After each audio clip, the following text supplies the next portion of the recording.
Hello, everyone. My name is Kirk Bachman, and welcome back to The Ultimate Dish. In today's episode, we are speaking with my friend, Chef Robert Danhi, a longtime culinary industry veteran, educator, award-winning cookbook author, host of Top Chef Vietnam, and a thought leader in culinary research and development.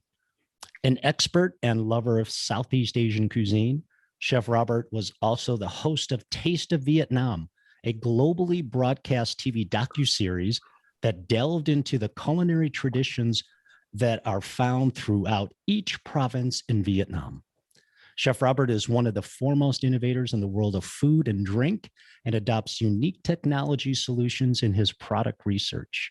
Join us today as we chat with Chef Robert about R&D, Southeast Asian cuisine, and leveraging technology to innovate in the culinary industry. Robert, my friend, thank you so much for chatting today. How are you?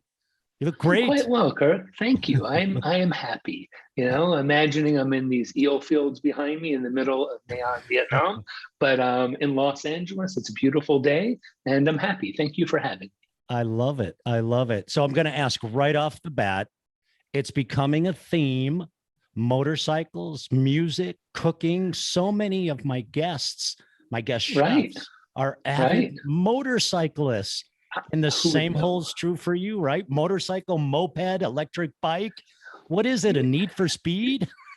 Well, I think it's a freedom, right? A chef is a freedom thing. But in all candor, I didn't ride motorcycles till, I don't know, maybe 10 years ago. And I think it was all my trips in Southeast Asia. I would get Oh, one of the scooters. They call them a scooter, but it's really a 125, 135. And I'd ride around. And then I bought one for a house that we owned in Malaysia because I wanted one for myself. You ever seen the streets in Vietnam? Look that up, folks, in the video. So I ride through Saigon on it, and then I came back. I'm like, And first I got a scooter, then I upgraded to a normal Vespa. Then I'm like, motorcycle. So then I bought my Triumph, and I ride that, and yes, an e-bike. Some days, all three. I I'm a just love mile it. from the beach, I, right? Why not? I forgot about your, your frequent visits abroad. So that's a beautiful reason to get into that. Maybe not as much speed there, right? Are you riding the Triumph faster?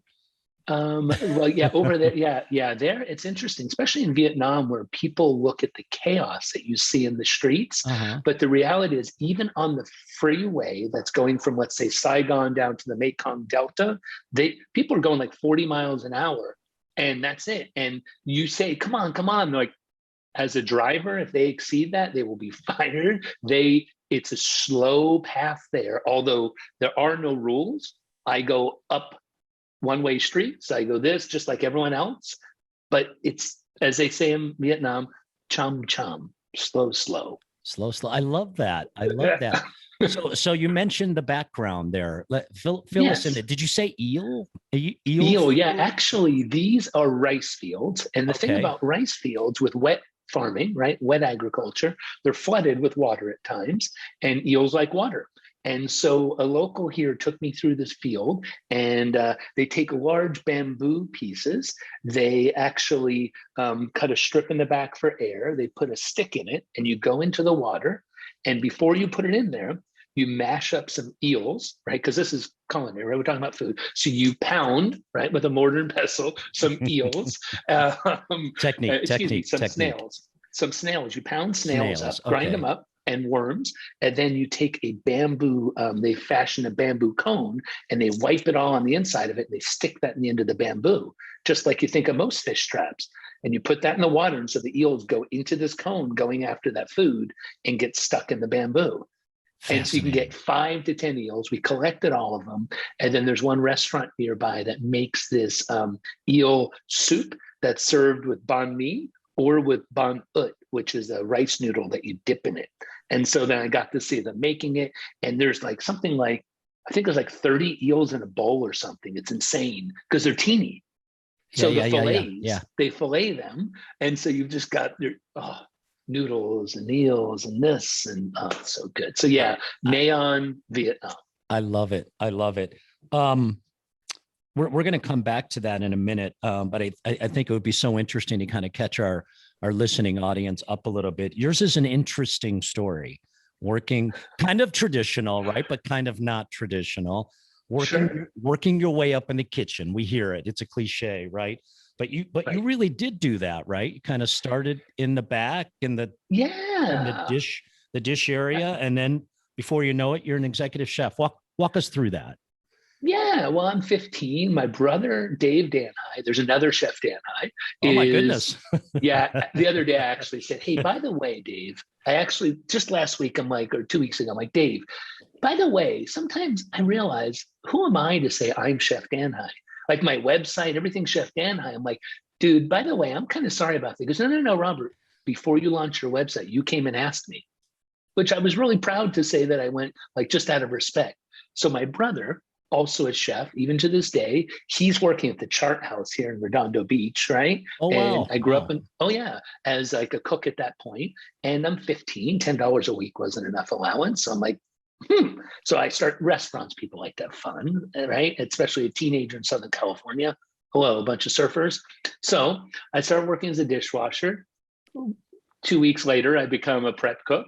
Then I do the salad bar, and I was there for 2 years, right? Setting up, learning operations. Like, but I was, barely a cook.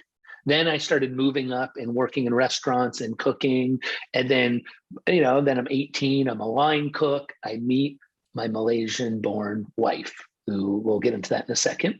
So I realized this was a really important point that verifies, validates, and what I believe why culinary education is so important in our business is I met two individuals, Terry and Kelly, and Kelly Malarney and Terry Appleton, and they both had graduated from culinary school.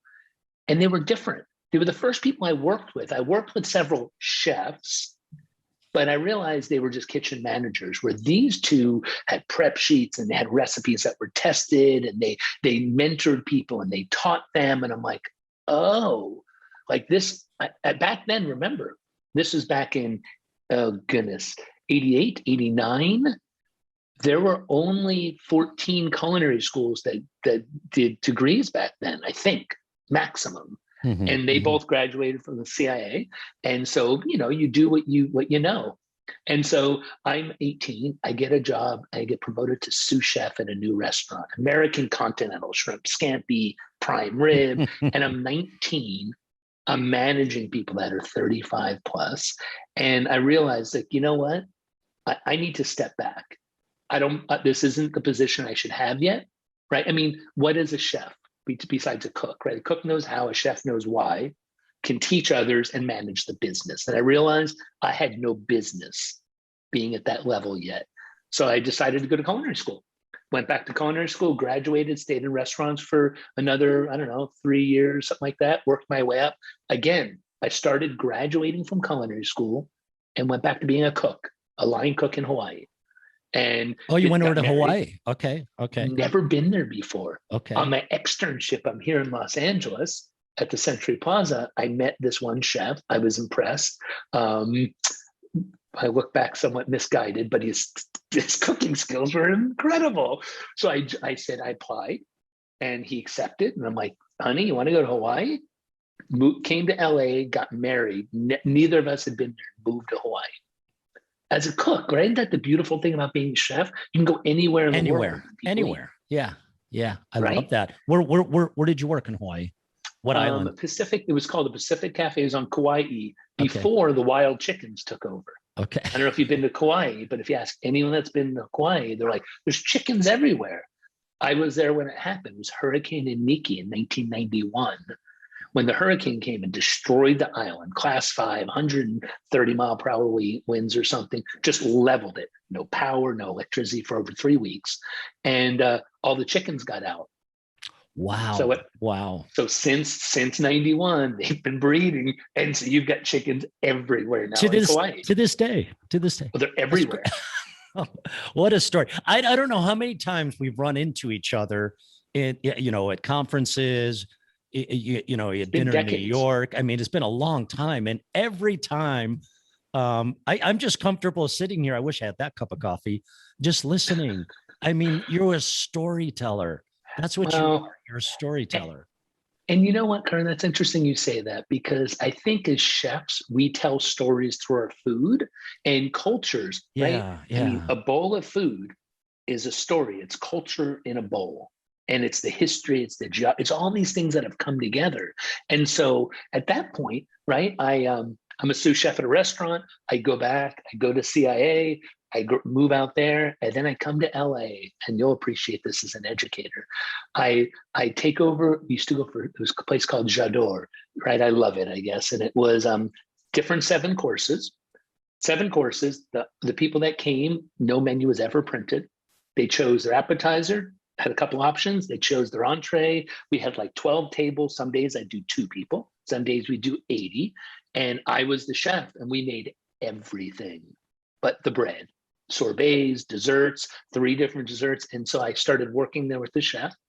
Then I gained his trust, because as you know, in this business, it's a competency-based business. I don't care what your age is. I don't care where you're from. I don't care if you're male or female. Can you do it? Proof's in the pudding, literally at times. Pun intended. Here yeah, it was in the yeah, souffle, right? Pun yeah, intended. yeah.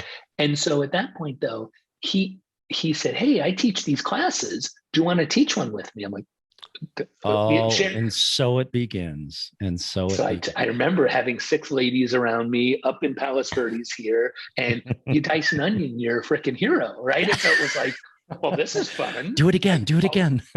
Man, yeah, well, and you know what? That's what hooked me. And then my lovely wife, Estrelita Leong, or Esther, she goes by, she said to me, she's been just a pillar in who I am personally and professionally. She says, well, you like teaching. There's the community center here in El Segundo. Why don't you just start teaching if you like it? And so I remember going around to laundry mats and putting up signs, California cooking, simple cuisine, and getting 6, 8 people, right? And started teaching, because if you're a teacher, you're a teacher. And as a teacher, you're a storyteller. Yeah. And so yeah. that is where it began. Then I moved down to be a sous chef somewhere, stepped down again. I think it's important for people to realize that it's the position, it's the learning. If you just rise straight up, in America, we're notorious for that, Sure. not taking the time, right? I think. And so you'll miss some things. So this is this is early 90s. Yep. Yeah, this is 95, 94. Yep. I'm going to act like a student today, so I'm going to keep making you repeat yourself. So you said California cuisine, super interesting. I don't know if I've heard that term in a while, right? I've got a Spago. It was the thing. I've got a Spago. I've got a Spago menu over here on a frame that my wife made me take out of the house. But it reminded me. So what was California cuisine back then? Mango salsa and tuna, right? I mean, that was like cutting edge stuff. Or like oops a la nage, but instead of in a creme anglaise, you put it in like blueberry juice with like diced fruit in it. But it still sounds good, doesn't it? It still sounds good, right? It's mango salsa food, right? with tuna, right? Oh, yeah, gracious. It still works. So that's go ahead. The early 90s, right? Okay. I just, before we got too far, I just had to repeat, cooks know how, chefs know why. Brilliant. Let's come back to that. And can manage it, right? And can manage it. So that's one lesson. I was just going to ask. So all these trips, culinary school on the East Coast, back to the West Coast, and further. Esther is part of this, right? So the lessons, the takeaways, a lot of students will be listening to this recording, right? So this podcast, it's lessons and takeaways. Well, lessons in that is when I was 19, she took me, before I went to culinary school, she took me to Malaysia, where she was born. And I remember showing up at the airport. The first thing her brother-in-law said to me, besides hello, and what have you, and what are those dreads? What is that in your hair? I had hair then. Oh my goodness. We'll come back to that. That's another day, another story, offline. But what was interesting is he said, well, what do you want to eat? Aren't we going home? Beautiful. No. First we eat, and we're eating dinner, and we go for noodles. And I remember him saying, okay, so what's breakfast tomorrow? And they start talking about breakfast. Like, oh, I like this place, because it's all about food and who you're sharing it with, and really sharing. right? When you go out to eat there, yeah, I mean, it's often, hey, I got the bill. And this is a simple example, I think, is here. It's like, oh, let's split the bill. And there's apps and this, and but you paid last time. What did I order? You had a drink. I found over there, it was more of, I got this. The next time someone else gets it. The next time it's more of just hospitality, of taking care of each other and hosting them. And the true sense is, who's the host? And generally it's the eldest or the most senior in the business. And yeah, you're picking up the bill. That's how it works. You rose up. These people helped you get there, personally or professionally. You pick up the bill. That's your deal. So a lot of those initial, let's use some more culinary terminology, that foundation kind of helps shape you as an educator going forward. Yeah, and as a cook, about respect for hierarchy in society. I don't think I'm better than anyone, but I'm different. And in a kitchen, it's the same thing.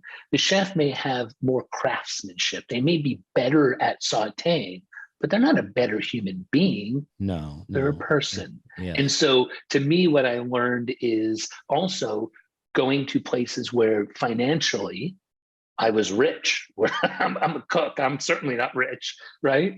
But there, I had a lot more money because it was multiplied by 4.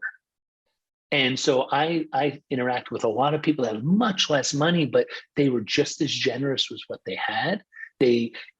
Just showing that at every level, we're all people, and we need to, I think respect is the most important word I learned, of respecting your family, respecting your profession, respecting people. And I think that's one of the challenges we've had and we've seen recently. Just respect. That one word applied to every relationship makes the world a better place. Beautifully said. Beautifully said.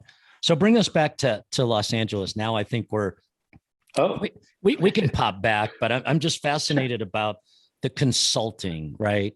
We can come back to more education, but it was kind of the beginning of your focus on helping others in the industry, research, product development.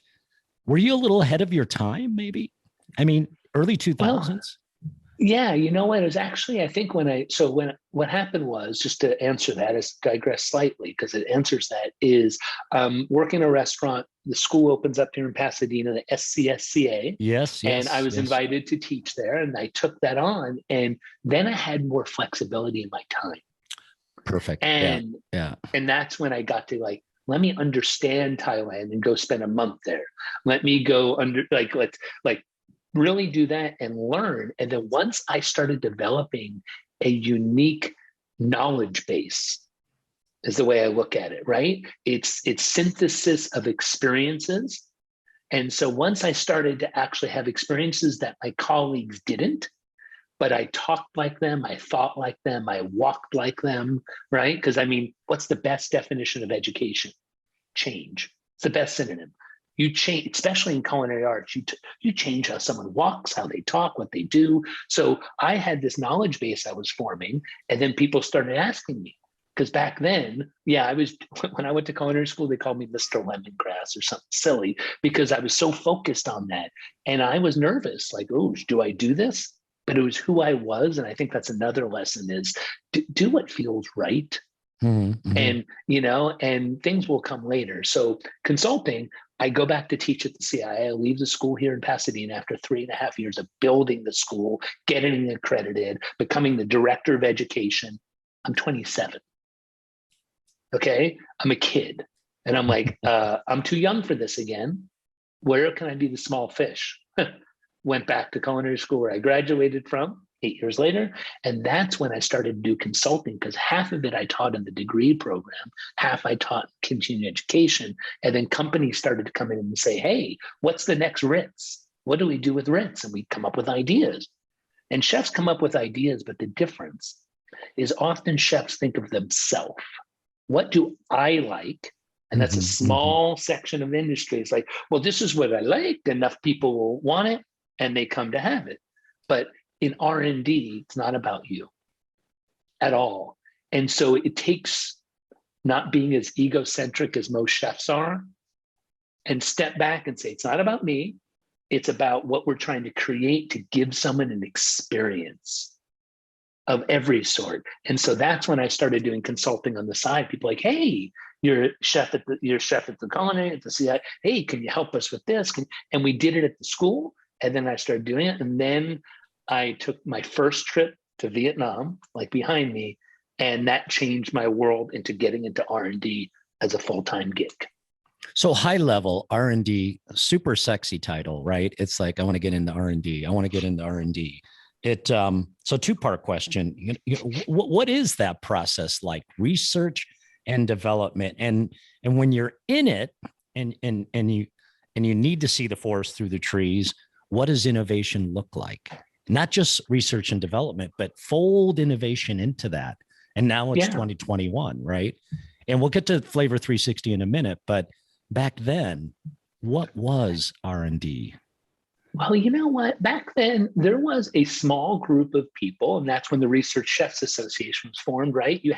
This was that same time, now that we look back. Yeah. So when I was at the CIA, because that was 20 plus years ago, when a group of chefs that were part of the American Culinary Federation, great organization, was satisfying a lot of people. We were both members, but then this R&D thing came up. It was like, well, there was Nestle and there was a couple of the big companies, but now it was trickling down. And those chefs weren't just being asked to make food, they were being asked to consider the consumer. Because it used to be we would just bring in chefs and say, hey, what's the best paella? But whatever, I can go to Spain and have the best paella. What I need to understand is, what is a paella? What are the building blocks of it? What are the ingredients? What are the techniques? And how is it presented? And what's the kind of typical version? Now, what are variations of it? So you started to think through iterations, versions, gold standards, which is something we use in R&D. Like, it's not the best, really important distinction. Gold isn't the best precious metal, but it's the one that's used for rings because it's what everyone associates. So what is that? And so for R&D, it's removing yourself as and saying, okay, what is it? But you need to know, and let's bring it back to noodles or something, is I've done the research, because people usually get into development first. It's R&D, right? So and they go, oh, let's just hear, no. What's the background? And to me, that's what I bring to the table, and working with companies, and why I started consulting. I didn't know the process. I didn't know scale up manufacturing, food safety, all that, but I knew the content. And it was also reasonable to say, you know what? Yeah, Campbell's is going to make something that's Thai, but I want to get in there and make sure it really respects the culture. And so they'd hire me to help them translate cultural identity of a region, a cuisine, a dish through the R&D process with integrity. Doesn't mean it's genuine, doesn't mean it's authentic. No, it just means that we didn't just start making something and putting lemongrass, coconut milk, and curry paste and say, oh, it's Thai. No, that doesn't make it Thai. It's the sensibilities, it's the experience, it's all of that. So I think with R&D back then, it was happening. And it started to formalize when the Research Chefs Association broke off and formed, and it became this discipline. And then it was 20 years ago, I think, when they coined the phrase culinology, the blending of culinary arts and technology within the product development process, right? And I think that was a really important step to formalize it and codify it, like Carême and Escoffier did. So beautifully I bring said. up Escoffier all the time, where it's like they codified what was already happening. And when they codified it, they got it all and goes, you know what? There's a better way to put this together, to systematize it and scale it. And that's what an R&D chef does. So Escoffier was one of the first R&D chefs. He R&D'd the operations of a restaurant. Did he not? He certainly did. And I didn't even ask you to say that.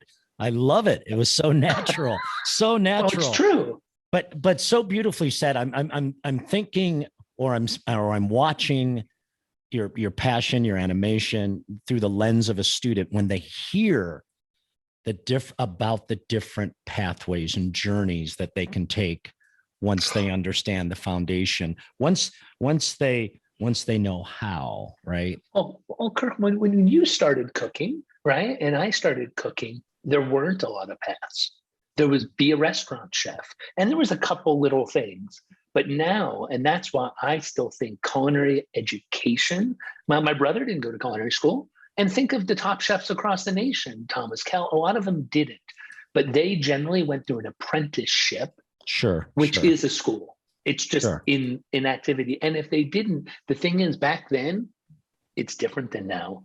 It used to be, oh, you went to culinary school. Wow. Now it's like, well, where did you go? What degree do you have? So a degree is actually really important for the future, not for now. You can go get a cook's job without any degree, but you're not going to culinary school to become a cook.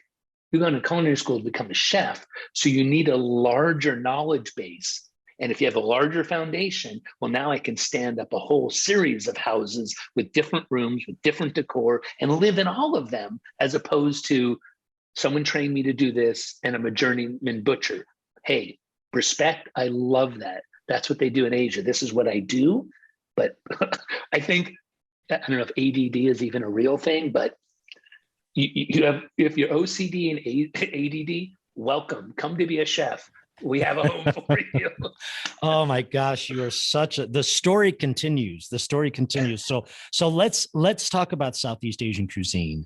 I have a better idea through your comments around your lovely wife, Esther, where perhaps the love of this cuisine and of this part of the world. I think I told you, I mean, there's so many ways that our careers kind of cross. When I was in college at the University of Oregon, for reasons I forget, my dissertation was on the business potential in Malaysia, and a lot of it. I need to, it wasn't typed, so I'll have to print it and send it to you. I'll have to make copies. I still have it. It was sketched, right? But it centered around food. There was a lot in my research around food. But I think we understand where your love and your interest for the cuisine came from.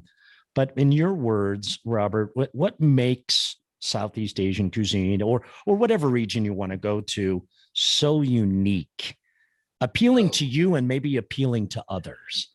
Yeah, well, that's easy, actually. I mean, because it's something that took me years to suss out, realize, and experience. I mean, the last 33 years of traveling there, right? Thailand 30, 40 times, Vietnam, I can't even count Vietnam, all these places. And it's a matter of what I noticed was different. I break Asia, right, into, you have Northeast Asia, Southeast Asia, and South Asia. General categories, right? So Northeast Asia is where it began, right? China first, Korea, Japan. I'm going to create some enemies here if you're not from China, I know. But the reality is, in Shandong, that's where fermented bean paste came from. All of it, period. End of story. And that's where it started 6,000 years ago. They came from there. But then Chinese especially, right, moved and migrated. So now in Southeast Asia, you have Southeast Asia, you have this Chinese influence from the motherland. Then you have India over here. The thing about Southeast Asia, let's say Malaysia specifically, is Malaysia is 60% local Malay, more not indigenous, but from that region. Then you have 20+% Chinese, like Chinese, and you have like 10 to 12% Indian from India. So you have these distinct cuisines that in Malaysia, you have distinct cuisines and you have hybrids, like my wife, right? The Nyonya cuisine, the Peranakan cuisine, the Nyonyas are the women. The Nyonya food is a fusion, because all food is fusion. Someone says fusion, that's just, it's all fusion. And so when they fuse together, you have Chinese and Malay. So they took Chinese techniques, thousands of years of food culture, and then layered in lemongrass and added some other local ingredients and did it more casually in some ways, right? So I think what makes Southeast Asia different, that's Malaysia, Vietnam, Thailand. Remember, Thailand's the only country in Southeast Asia that wasn't colonized.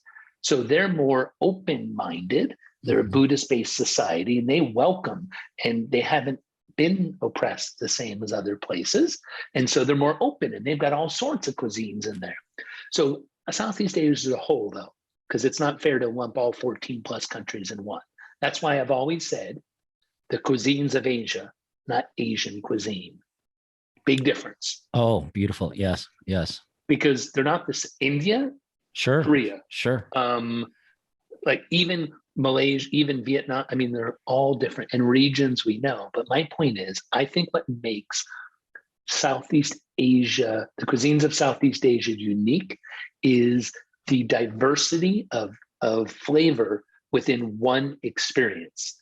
That the what you see, what you feel, what you taste, what you hear, right? It's all five senses, and then the context of it. And they, like no one else in the world, build all those experiences into one bowl, one plate, where most other cultures, let's say Korea, they have it, but there's all these dishes that bring it together. It's the banquet. French, there's some great food in France, but in one dish, multi-sensory, doesn't even touch Southeast Asia. Just not better, different. Different.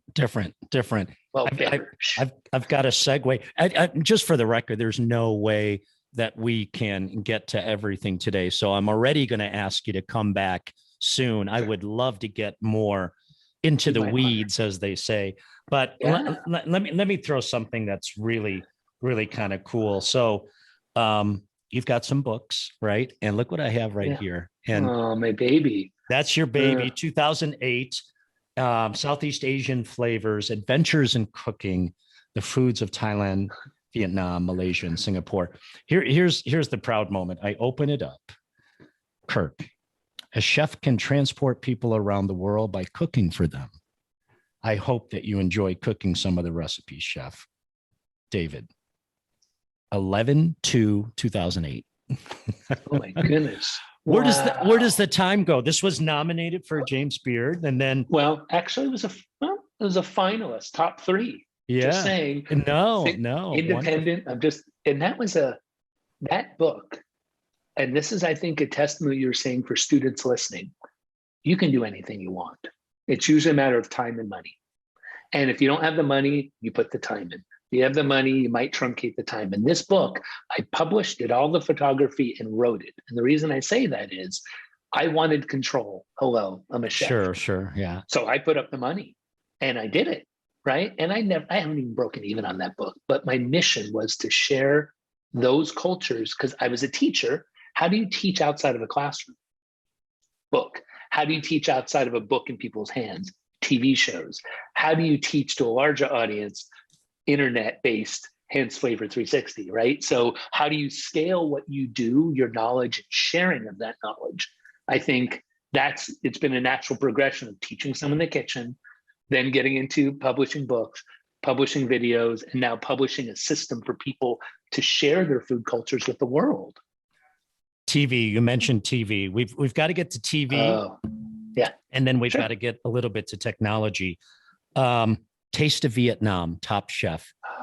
I mean, it blows my mind, right? It's a tagline that everyone knows. Top Chef, Top Chef. Yeah, and that came second, because Taste of Vietnam, I'd like to shout out to Martin Yan, right? A huge believer in education. Absolutely. He wrote the forward of my book. He's been a mentor of mine for years. And he introduced me to a Malaysian director that helped me film some stuff casually, because I wanted to document cultures with my friends and I doing research. And then they wanted to change the host. And Martin Yan did season 1, and they reached out and said, hey, what do you think? And I'm like, 26 episodes, 19 provinces, crew of 25 to 30. We filmed for half of 2014, I think. I mean, 3 weeks, 5 weeks, 2 weeks, back and forth. And I got to experience it's funny. And Southeast Asian flavors is a testament. There's 30 recipes. They're the heroes.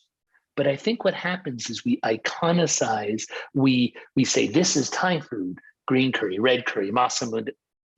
I've been in villages. I mean, people cook, and they're not published recipes. Just like in America, there's codified cuisine, and then there's just food. And that's why, well, that's not Thai. Screw you. What do you mean? It's a Thai, like they create food all the time that isn't codified. Sure. So my point was, for the show, I was able to be the curator of their cultures. It's not about what I know. I'm telling the stories and curating them and putting them in context of an audience that would appreciate it and see the rice farmers and respect when you're about to throw out a little bowl of rice. Whoa, that was a few square feet in that little bowl. You know, someone had to plant that by hand and then heart, like, come on. So it teaches you respect for food, culture. And when that show was broadcast in Vietnam first, they built it for local. It was on Friday nights, prime time. Then one of the local production companies saw it and they're like, wow, this guy's kind of like, he understands Vietnamese food. He respects us, our culture, and can actually cook the food, because every demo in that show never saw it, never practiced it. I had to do it basically one take in that show on a budget, sitting in the middle of that rice field cooking, being in the salt field. But my point was, Top Chef invited me to be a judge. And so I was one of three main judges every episode. And the reason they invited me, besides being bald and looking like Tom Colicchio for that reason, and it was an American show, is they wanted to make sure I trust, that I respected them as a culture as I told their stories, right? And judge these people. I'm not going to rip apart a chef. Like, no, let's just give them feedback, help them grow. Yeah, sure. Evaluate, don't criticize. So Taste of Vietnam, that was 2014? Yeah, 2015. A&E bought it, went 22 countries in English, all over. It was here for a short time. I'm trying to get the show back and get it on YouTube for everyone to watch. Yeah. How did Martin feel, Chef Yan? You know what? I called Martin when they offered it to me. I said, hey, Martin, awkward situation. Chef, they've offered me to take over your show. Are you okay with it? And he didn't know. Yeah. And he said, and they weren't going to tell him. I said, no. Out of respect, he brought me into the equation. It's his show. He says, Robert, like Martin would do, he goes, Robert, it's a great opportunity for you. Go. I think it's great. Take it. Such a wonderful person. Such a wonderful person. And a great educator. Really, really good in front of students. Okay. Yes. In our time left, innovation. I know a little bit about this, but Flavor360. It's your most recent project, right? And my final project. Your final project.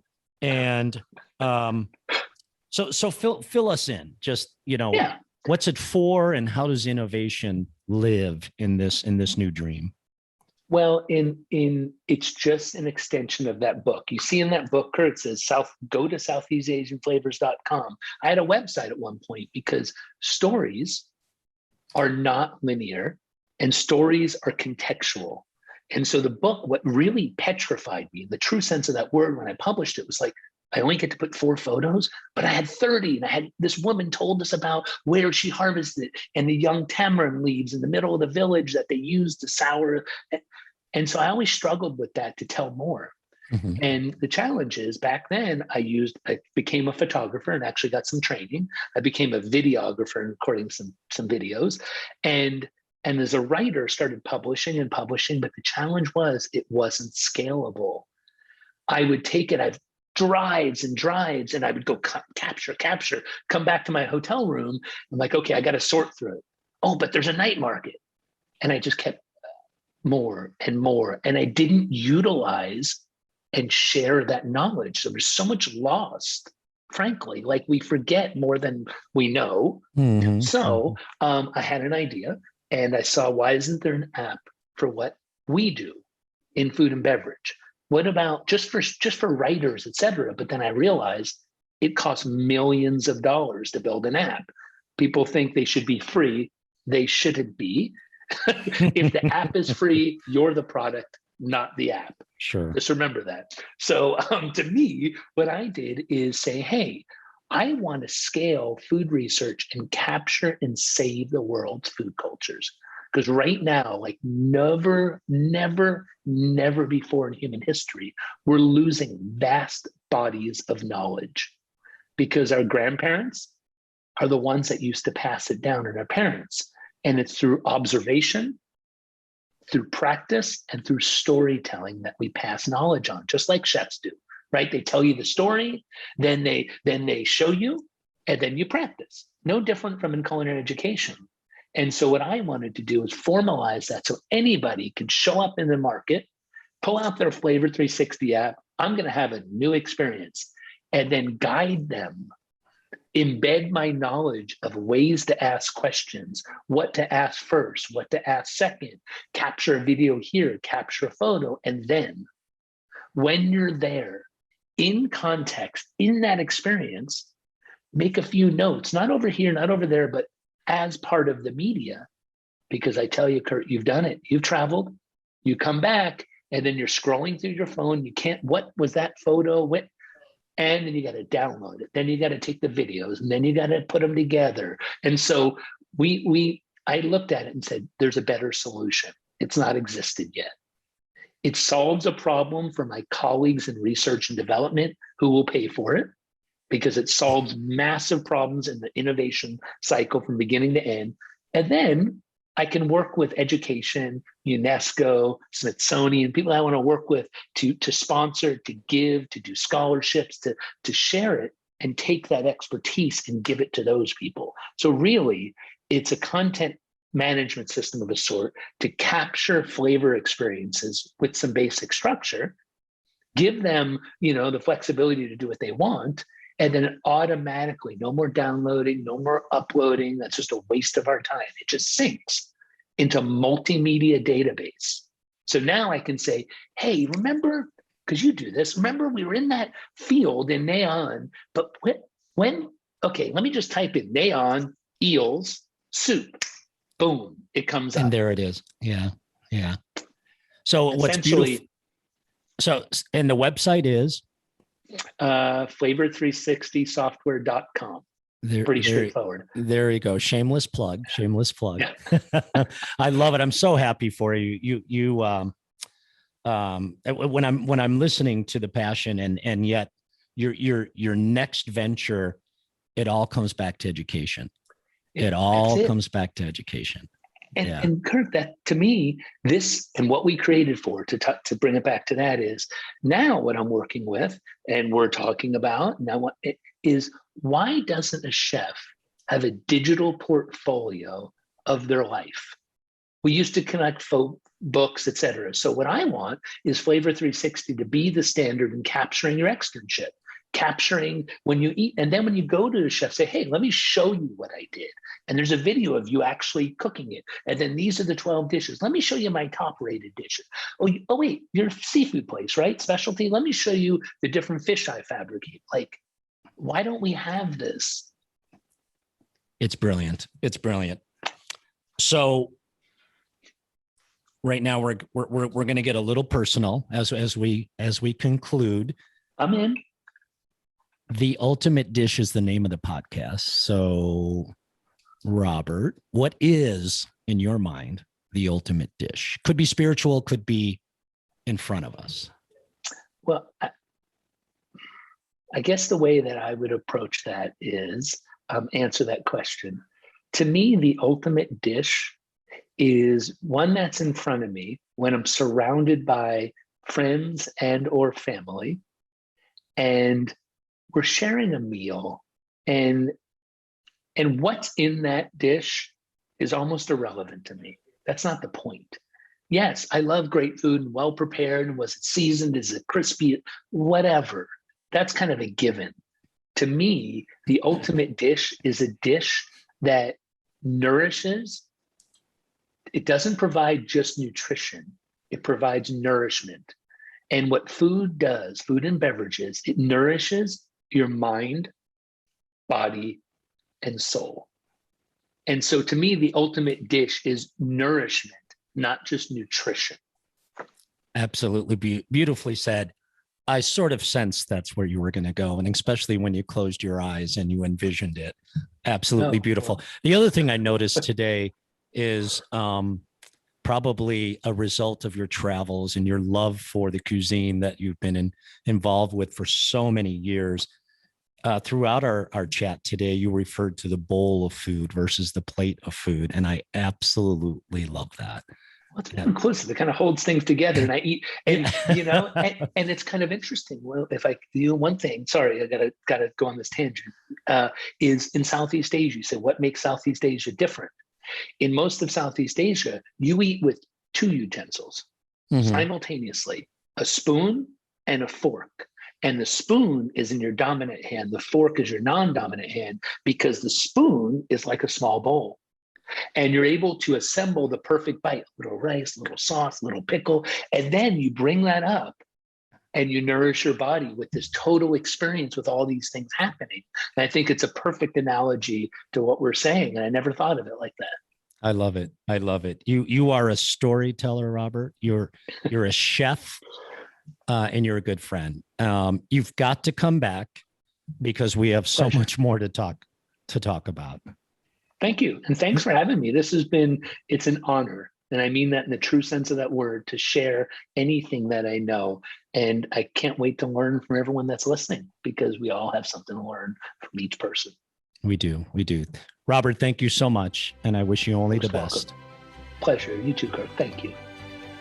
Thank you for listening to the Ultimate Dish podcast, brought to you by Auguste Escoffier School of Culinary Arts. Visit escoffier.edu/podcast, where you'll find any materials mentioned during the podcast, including notes, links, and other resources. You can also browse other episodes and subscribe.